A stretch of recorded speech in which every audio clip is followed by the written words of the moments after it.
I was supposed to be talking about Christmassy things today. I had a video ready to go with Halo about some festive features, and as you can see, I even had this custom hat made at the 𝗟𝗹𝗂𝗂𝗂𝗂, and they're not free, by the way, they're not free, but I had to put that on hold. And why? Because over the last few days, something happened in our little Halo bubble, and now I feel a desperate need to comment on it due to the sheer insanity that I witnessed. I apologize if my tone in this video may seem harsh and aggressive, but people, I have seen some 𝗟𝗯𝗏𝗏𝗏. I am speaking, of course, of the dreaded AFK/booster epidemic, and I'm gonna call it an epidemic because it truly felt like a rapidly growing disease was plaguing the Master Chief Collection, especially in a few select playlists. In an effort to be fair though, I'm gonna try and see things from both perspectives, so without delay, let's talk about boosting and AFKing in the MCC.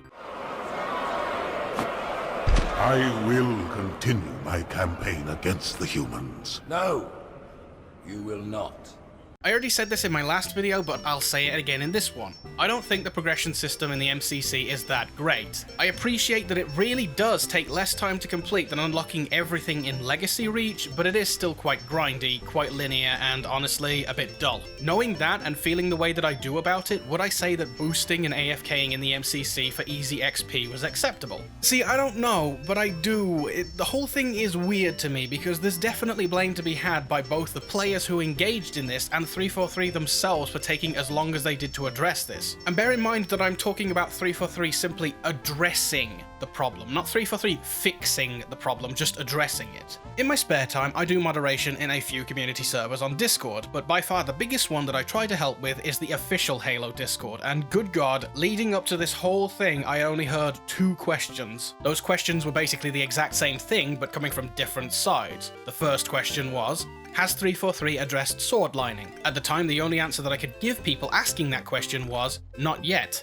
The other question was, can you get banned for sword lining? Now, if you don't know what sword lining is, in a nutshell, both teams stand in line and take turns killing each other in Griffball over and over until the game naturally concludes. On a double XP weekend, this was netting some players 32,000 XP per game, which is not to be sniffed at, really. But the problem with this was that it's not exactly playing the game legitimately, and a lot of the time, players who really did just want to play Griffball were kind of, abused for not wanting to participate in the line. You see, if you have even one player in a game like that who doesn't want to join in, then it makes the sword line a lot harder to accomplish because that one player is always going to be swinging his or her hammer around like crazy and grabbing that bomb to complete the objective of the game. So because 343 hadn't officially answered these questions, at the time I took it as a leave it down to your own personal opinion and go from there. And to me, it seemed like these players were abusing a flawed system and potentially ruining others' experience of the game in the process, which is ultimately a detriment to the game's overall life. And so, going forward,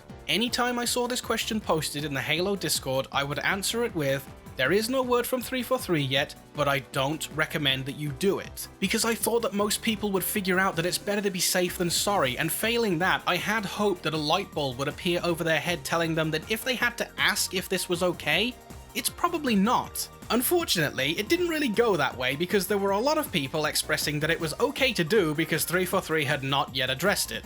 That's not how it works. That's not how any of this works. Yeah, this made no sense to me. It seemed more like a common sense thing than an actual written rule. In fact, it seemed like such a common sense thing that it shouldn't ever need to be written down as a rule. Boosting is generally frowned upon, and spoiling the game for other people is equally frowned upon, regardless of what method you're employing to do it. Take this clip for example that my partner sent to me. He didn't want to engage in sword lining, so this other player proceeded to betray him so many times that he spawned out of the map and kept dying to the countdown. The guy then tried to justify the whole thing in direct messages by saying that he had been playing for 11 years and this is how Reach always was, even on the 360. I was really blown away by how little these people seemed to care about ruining the game for others. And I was equally blown away because they hadn't realized that yes, they were probably going to get punished for this. As for AFKing in the Halo Discord, there were rarely questions asked about whether this was acceptable or not, because everyone knows that it isn't. Nobody is really standing to one side thinking to themselves, I'll attach a rubber band to my controller and search infection all night so I can get free XP. Seriously, not a single person would be thinking that that was an okay thing to do. They may still do it, but that doesn't mean that they were going to be thinking, yeah, this is fine, this is okay to do. This is not going to get me in any trouble whatsoever. There's no way. I played numerous games of Infection on Sunday, and I got into games where we couldn't proceed because all of the zombie slots were taken up by idiots spinning in circles. Sometimes we would get lucky and one guy would be willing to try. I even let myself get killed a few times just so we could play the game normally, and I hate being a zombie in Infection. What I'm getting at here is that these people AFKing in our game directly impacted how it functioned, and as a result of that, made it less fun to play. If you were one of those people out there doing it, whether you want to admit it or not, or even worse, that you don't care, you were making the game worse for other people. But do you deserve your bans? Yeah, that's right, there were bans. 𝗏𝗏𝗏 addressed the problem on the 16th with this tweet on the Halo support Twitter page. We are aware of players negatively impacting the experience for others by attempting to artificially advance through the progression system in MCC. We have investigated these reports, taken action on known offenders, and will follow up with additional action as needed. Honestly, to say that it felt good to see some of these people get a nice bit of ban time would be a colossal understatement. I truly believe that anyone doing this stuff deserves the bans, written or unwritten rules. It's just common sense to me, regardless of the excuse. That being said, 𝗏𝗏𝗏 aren't banning people and running, so as a PSA, to anybody out there, if you yourself were banned and you feel like it was a genuine mistake, and I mean a seriously genuine mistake, then there is a link in the description to the Halo support page where you can make a case for yourself. And if you were banned by mistake, I wish you all the luck in the world. 𝗏𝗏𝗏 will investigate it and action will be taken.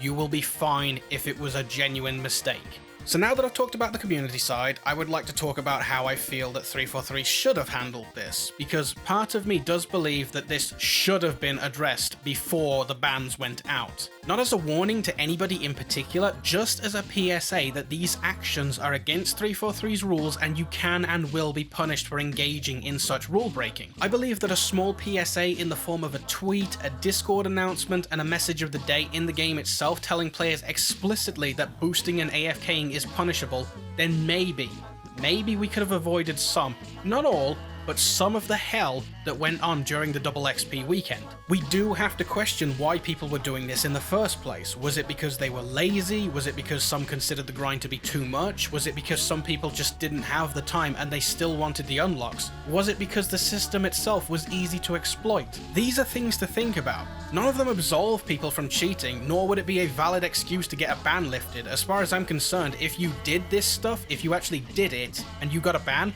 you've made your bed. Lie in it.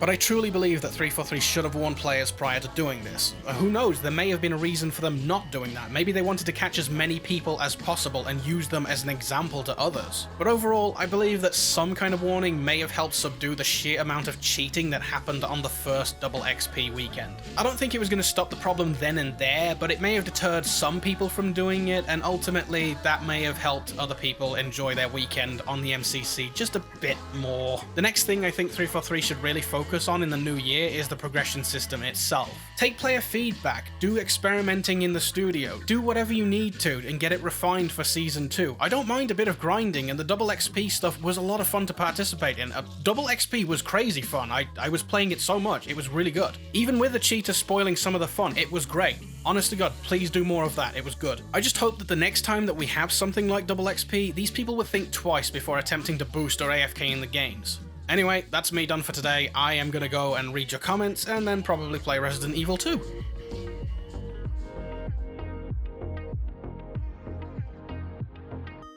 Do you believe that MCC Halo Reach is good, and do you recommend it? I do believe it's good, and I do recommend it. You really can't go wrong for $10, and if you have the Game Pass, it's free anyway, so yeah, I recommend.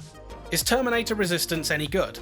It is, actually. As a disclaimer, the developers of the game did supply me with a Steam key, but it's really one of the more enjoyable movie license games out there. It's a bit rough in some areas with animation and voice acting and a bit of gunplay sometimes, but overall, I recommend that too.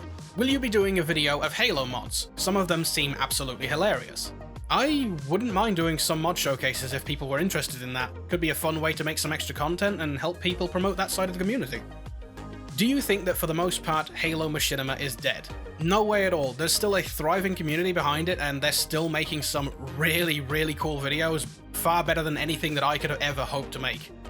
Any thoughts on the Game Awards? I watched the Game Awards the same night that I watched Star Wars The Last Jedi, so I was very angry all throughout the show. The only thing that I can remember from it was the Ori 2 trailer, and that's about it.